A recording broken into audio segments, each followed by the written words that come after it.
You gotta fail to succeed, man. People get it twisted. I sometimes forget. You gotta fail to succeed.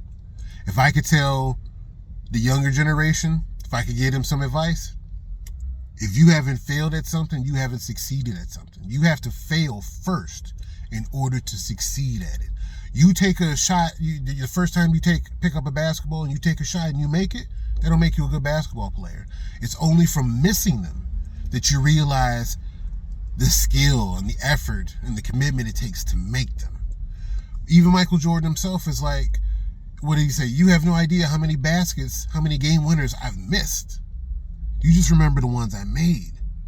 So that's the thing that I would say to not just young people, but just people, period.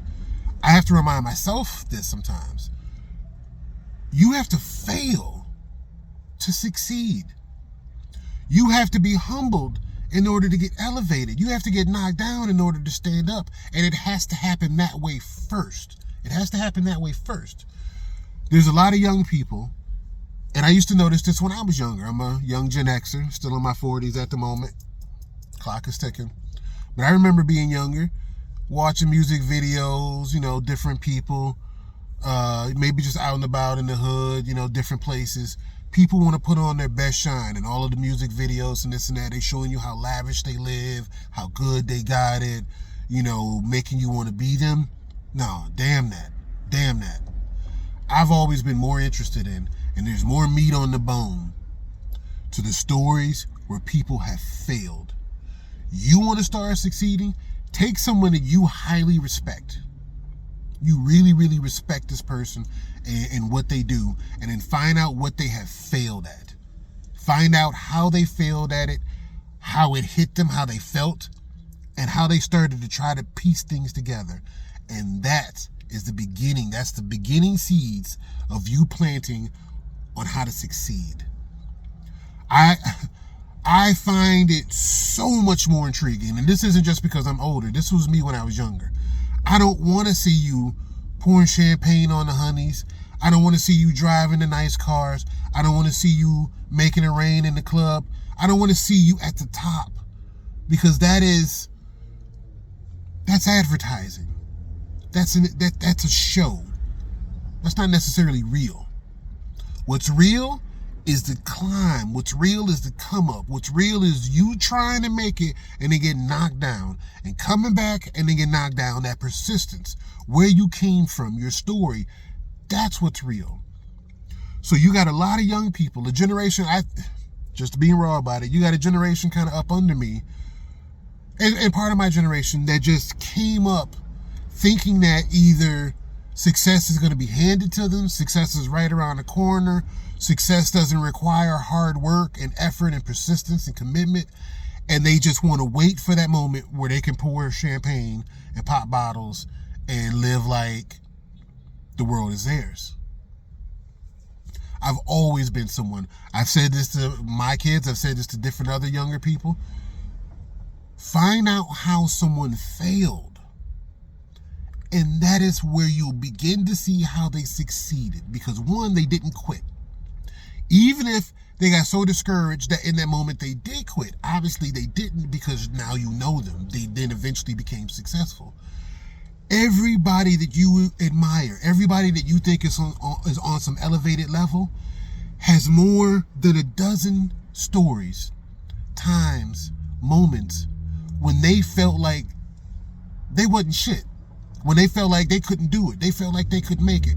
How could this person, who's the greatest of all time now, the greatest of all time at whatever it is that they do, how could this person feel like they weren't good? They couldn't make it. Maybe they should give it up. And yet somehow they kept doing it. Maybe they should have given it up. Maybe the feedback that they got and the performance they was putting out there, maybe they should have given it up, but they didn't. It's kind of relatable. It's like water. You have to be persistent, but you have to be flexible like water. I really like to say water can be soothing, or water can kill you. You know what I'm saying? But the point is that it's the force of that persistence. It just keeps going and just keeps going and just keeps going. And so even when you fail, You don't use it as a sign that, oh, I should probably stop this. I should probably quit. If you really, really, really, really, really believe in yourself, how could you quit? How could you quit? If you really, really believe in yourself on a certain level, it's not even about quote unquote success or failure. It's about you living that life. It's about you being that person. It's about you doing that thing. It's about you bringing to life what it is that you have inside of you and sharing that with the world. And if the world eats it, it says, yummy, thank you. Or if the world spits it out, I had to serve it to you. I had to share it. So it's through that type of mentality. It's through persistence. It's through overcoming failures. That's how people succeed. No one jumps in the water and starts to swim. I don't care how much you've been taught on the sideline. No one jumps in the water and starts to swim. You jump in the water and you have your moments of, oh shit, oh wait, and then bit by bit you start to get it. But it's from the potential failures or the failure. You got a bunch of water in your mouth and you damn near drowned and you're hiccuping all for the rest of the night, whatever. The point being is, you know in your life, you didn't start doing anything great. You didn't start off magical. You didn't start off a Hall of Famer. And I make in one of my other videos, so go check out some of the other videos in the catalog, in the playlist, where I say the hardest thing to do is to go from nothing to something, from 0 to 1. Just mathematically, it is the hardest thing to do, and everything after that gets easier.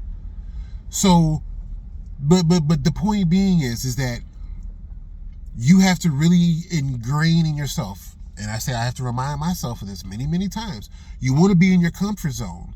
It's just nice to be in your comfort zone, but you don't grow in your comfort zone. You don't get stronger in your comfort zone. You actually, on a certain level, you start to get weaker, because in your comfort zone, you don't have to exert yourself. You don't have to change course. You don't have to edit and recalibrate.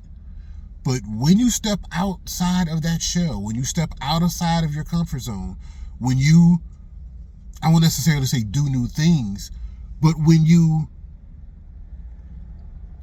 test failure, it's almost like you're calling failure out. Like, come show me how I'm wrong. Come show me that this won't work. And many people, they're afraid of that, so they never try it. Or it happens and they stop. But if you really, really believe it in here, then like I say, it's not even really so much about quote unquote success or failure.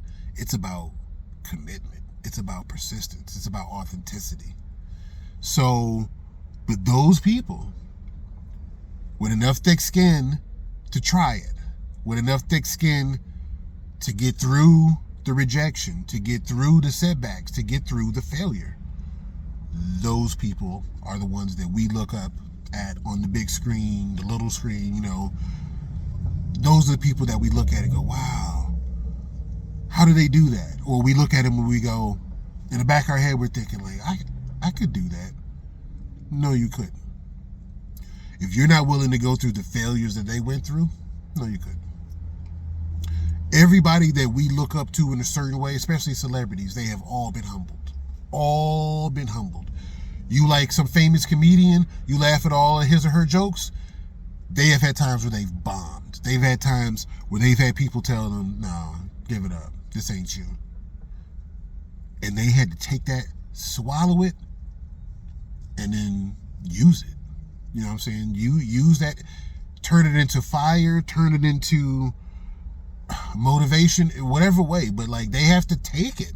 They can't run from it. This is what you say you want to do, right? They have to take it. Small related example, and I mentioned this in another one of my videos. So I'm an entrepreneur. I own a couple of different businesses. Some I've had to shut down or sell. Some still going. But I used to own a photo booth. And in some ways, the photo booth sells itself. You know, people see it, and at the right event, they want to go in and take pictures. Sometimes, many times, I had to sell the photo booth. I had to guide people in and entice them and such. The first time or two, I'm sure I sounded lame, voice probably cracking, stumbling over my words, not using the correct body language, and it probably didn't work. But bit by bit, getting through that failure, that person walked right by me. You heard me talking to you. You don't want to get in the booth? No, I didn't sell it. They wasn't feeling it. Bit by bit. From that, it's failure every time I'm trying to get somebody to come in and they walk by. Sometimes they're not paying me no attention. Sometimes, oh, no, thank you. Maybe we'll come back later. But my point being is I had to get through that. I had to fight through. This is business. Now, I know business and personal can be different, but this is business. So I got to fight through this. You know what I'm saying? And bit by bit, I got to swallow that failure, take those reactions, and then make it better. And it was only from seeing where I was failing that I eventually got to the point where I was reeling them in. I ended up developing like a certain character, like a certain, like it truly became a performance on my end that felt natural to bring these people into the booth. But that didn't happen the first time. That didn't happen the second time. That happened after many times of basic failure. I tried to bring this person in, it didn't work. I tried to bring that person in, it didn't work. You can relate it to dating. For many people, you try to get that person's phone number, you try to go out with that person, you try to get that person's interest, and many times it doesn't work. But it truly is, especially for the things that we, like I say, are really, really strong for us, really, really inside of you, something that you really, really is a part of you. Man, you got to take that failure. You got to. You can't run from it. And in a certain way, you got to court it. And if you can get to the point where you can court failure and it doesn't affect you, it makes you stronger, you won. You won. Because now you can get on stage, you can do certain things, and like I say, it truly doesn't matter anybody's reaction. And that breeds a certain confidence because you're not self-conscious, worried about how you look and how you sound and what people think. You just are. You're being who you are. You know what I'm saying? I'll give you another quick story and then I'll shut it down. Long time ago, back in high school, I used to do some acting. And even after high school, but in high school, this is one time where, long story short, I had to like bring some emotion to the scene. And it was a scene where it was just me on stage. Just me on stage. There's like really no props, no audio, no, you know what I'm saying, no other sounds, it's just me. And so it was a scene where I had to really, really bring some emotion. If I was up on stage, self-conscious, worried about what people were thinking, worried about if people were paying attention, worried about if I'm hitting my mark, yada, yada, yada, I wouldn't be. Those times when I got up there or when we were practicing it and I'm stuck on me, didn't work. But through trial and error, through embracing failure, I eventually got to a point where I remember a couple of times doing that scene and then like being done with the scene and kind of looking up and being like, oh shit, you all really believe that? Like, oh, for that moment, you really saw me as that character, or you really felt what was supposed to be the emotion in that scene. Like, but that only comes, those type of things, those type of quote unquote successes can only come from failures. So if you can get to the point where failure is par for the course, you know what I'm saying? Failure is the admission. What if someone told you, and I'll end it with this, what if someone told you, you can succeed at this, but the price is that you have to fail at it. You have to fail at it first. You could do this, but you have to fail at it first. And I can't tell you how heart-aching or gut-wrenching or severe that failure may be. I can't tell you how far that drop is, but you have to drop. You have to have a free fall moment of like, oh shit, let me pick my face up because that didn't work. And then you can start succeeding. So like I say, I'm a young Gen-Xer, still in my 40s, and I still have to remind myself of this on occasion. But that would be my advice to different younger people out here. You can only really court failure. You can only really entice and bring on failure if you truly have the confidence in yourself that this is what you want to do. But if you have that internal confidence inside of you, court failure.